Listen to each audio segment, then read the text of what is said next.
E aí, meus irmãos? Bom, hoje eu tô aqui para dar uma palavrinha para vocês e a nossa palavra ela tá lá em Filipenses 1:21, que fala assim: Porque para mim o viver é Cristo e o morrer é lucro. Caso eu continue vivendo no corpo, terei fruto do meu trabalho e já não sei o que escolher.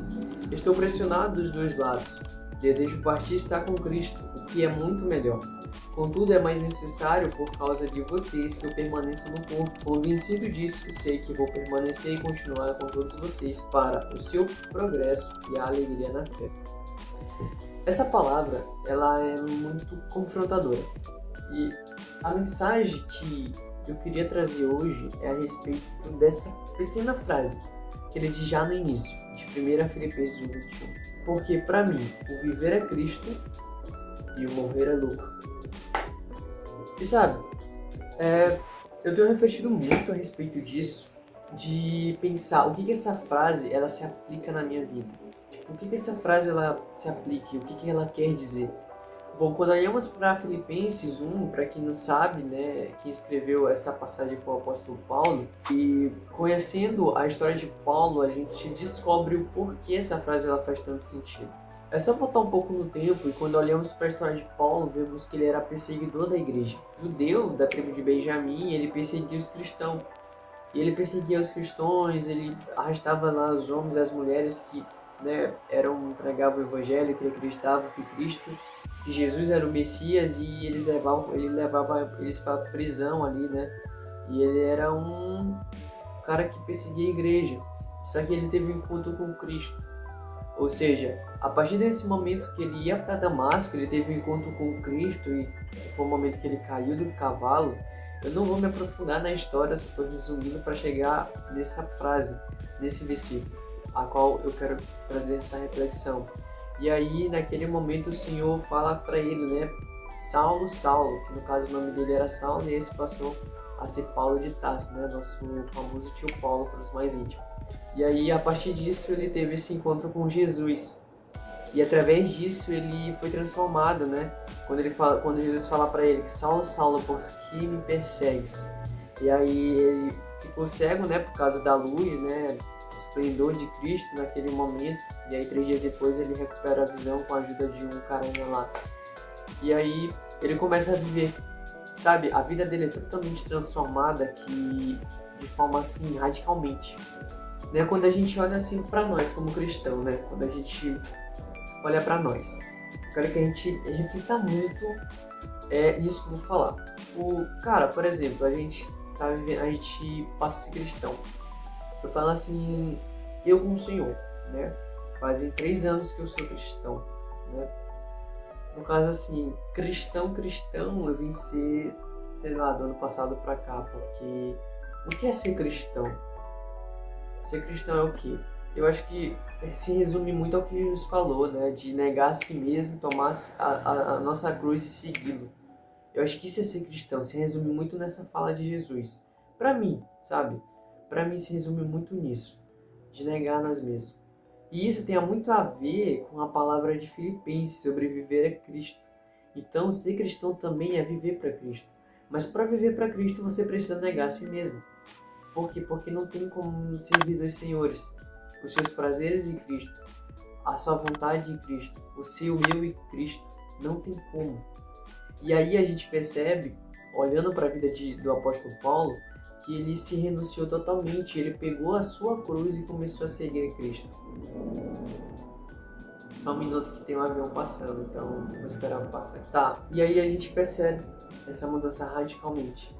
E aí quando a gente olha para o novo convertido, trazendo nessa reflexão a minha própria vida, cara, tipo assim, quando eu aceitei Jesus, eu não fui lá na frente, tipo, na igreja, tipo assim, eu quero aceitar Jesus. Eu aceitei ali mesmo no meu coração, sabe? Quando eu me senti, talvez foi em um retiro, e aí foi um momento de louvor assim, que eu comecei a orar para Deus e eu senti muita presença dele. E naquele momento assim, eu lembro que, cara, eu falei, cara, isso tudo é real. Mas antes disso, tipo, eu já tinha tido algumas experiências com Deus, sabe, quando eu era pequeno. Porém, era algo novo, sabe? As experiências que talvez eu tive era reflexo da vida dos meus pais, né? Que são cristãos, né? E eles acabaram se afastando e eu também não ia pra igreja. Tipo, eu pequeno saía pra igreja pra dormir. E aí eu percebi que a partir do momento que eu aceitei Jesus no meu coração, eu vi que a minha mudança ela não foi radical. Tipo, foi uma mudança natural. Tipo, que a gente vai mudando aos poucos. A gente vai conhecendo qual é um sujo pecador a gente é. Só que a mudança que Paulo teve, cara, foi muito radical. Tipo, ele mudou drasticamente. Não mostra um período, né? Mas a gente vê que a mudança, ele começou a seguir a Cristo, ele começou a se renunciar. Cara, ele largou todo... Qual é a palavra que eu devo usar, mano? Ele largou toda a trajetória dele, deixou tudo pra trás. Sabe, todo o currículo dele de um homem que era perseguidor da igreja, que de acordo com a lei, ele era irrepreensível, né? Então a gente vê que ele realmente seguiu um evangelho verdadeiro. E o evangelho verdadeiro, ele requer renúncia e não comodismo. Quando a gente olha para a nossa sociedade, a gente vê pessoas que se dizem cristão, mas que, pô, mano, fazem seus próprios desejos, fazem a sua própria vontade, sabe? Fazem da graça algo como se fosse um remédio que elas tomam para pecar. Então elas abusam da graça. Elas acham que a graça de Deus é como se elas tivessem o direito de pecar e depois se arrepender. Tipo, eu vou pecar, depois eu me arrependo porque Deus é amor, Deus é graça, Deus é misericórdia. E isso não é evangelho, isso é desprezo pelo que o Senhor Jesus fez por cada um de nós. É interessante falar isso, né? Porque pessoas que se dizem cristão, mas vivem suas vidinhas, não fazem nenhuma diferença no reino de Deus, né? E elas estão ali com o seu eu, sabe? É tudo sobre elas. Até mesmo no aspecto cristão, né? Tipo, é muito sobre estar ali naquela bolha de eu tenho que buscar Deus, e às vezes olha o irmão caindo em pecado e não tem a humildade de ajudar, sabe?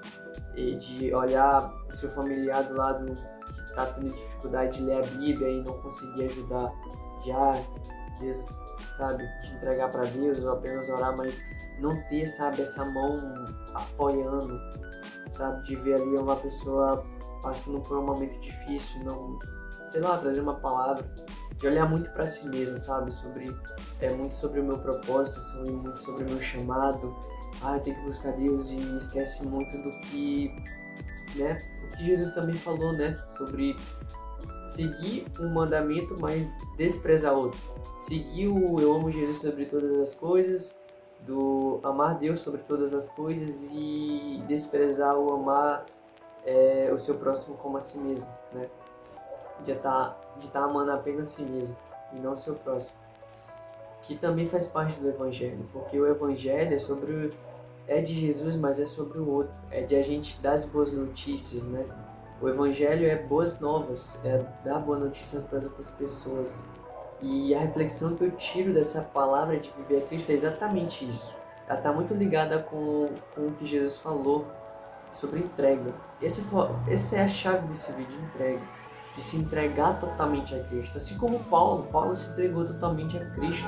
De não estar assim, metade aqui, metade focado nos meus sonhos, metade focando nos planos de Deus, metade focando nos meus objetivos, metade focando no reino de Deus, mas estar 100% na obra. De entregar os nossos planos, nossos desejos, nossas vontades, nossas ambições, tudo para o Senhor. Eu acho que isso é a entrega verdadeira, quando a gente realmente se torna uma pessoa totalmente vulnerável a Cristo, totalmente entregue a Ele, tipo assim, Senhor, faz o que o Senhor quiser, sabe? Se eu tiver de morrer pelo Senhor, que seja. Às vezes a gente tem muito pé atrás em relação a avançar o Evangelho, a estar muito na nossa bolha de achar que ser cristão é apenas postar versículos no Instagram e dizer: pronto, cumpri a minha missão, evangelizei as pessoas através da internet e tá tudo bem, mas tá muito além disso. É sobre sair da nossa zona de conforto e viver aquilo que o Senhor nos chamou, daquilo que o Espírito Santo fala no nosso coração. Muitas vezes a gente negligencia. Então esse vídeo é sobre entrega, é sobre a gente se entregar a Deus, sabe? Não 99%. Não 99,9%, mas 100% a Ele. Está totalmente vulnerável, sabe? Assim como Paulo se entregou totalmente a Cristo e deixou o seu legado, sabe? A maior parte, a metade do Novo Testamento foi escrito, no caso as cartas, as epístolas, foi escrita pelo apóstolo Paulo. Grandes ensinamentos que ele deixou, sabe? A igreja primitiva, ele teve grande importância, né, no avanço da igreja primitiva. Então a gente vê que ele se entregou realmente a Cristo. Então que possamos nos entregar totalmente a Cristo, que nas nossas orações a gente possa orar, né, pedindo ao Senhor, falando para Ele: Senhor, eu quero me entregar totalmente a Ti. Seja feita a Tua vontade, se entregue tudo. Sabe, acho que uma das orações mais importantes é você falar: Senhor, entrega em Tuas mãos e seja feita a Tua vontade. De entregar tudo que está relacionado à nossa vida. E a gente entender, né, que a partir do momento que a gente fala isso para Deus, cara, é algo que muda. E aí são meio que as consequências do Evangelho. Mas aqueles que querem viver realmente isso devem se renunciar para viver as boas novas de Cristo, né? Então, para a gente viver para Cristo, a gente precisa parar de viver para nós mesmos, porque é sobre Ele, para Ele e por Ele, né? Então, esse vídeo é sobre isso, sobre viver a Cristo, morrer é lucro. E viver a Cristo é renunciar a nós mesmos e que a nossa vida seja totalmente ligada a Jesus, de tudo que a gente faz. E tem a outra parte da frase, né? Morrer é lucro. E quando a gente pensa, caraca, morrer é lucro, é porque aqueles que têm convicto estão vivendo o verdadeiro evangelho, sabe? Que a morte, cara, não é impedimento de nada. Porque a gente sabe que a morte é um passo para a eternidade também. Então, eu espero que esse vídeo tenha abençoado você. Se você gostou, deixa o like, se inscreve no canal e Deus te abençoe. Beijo.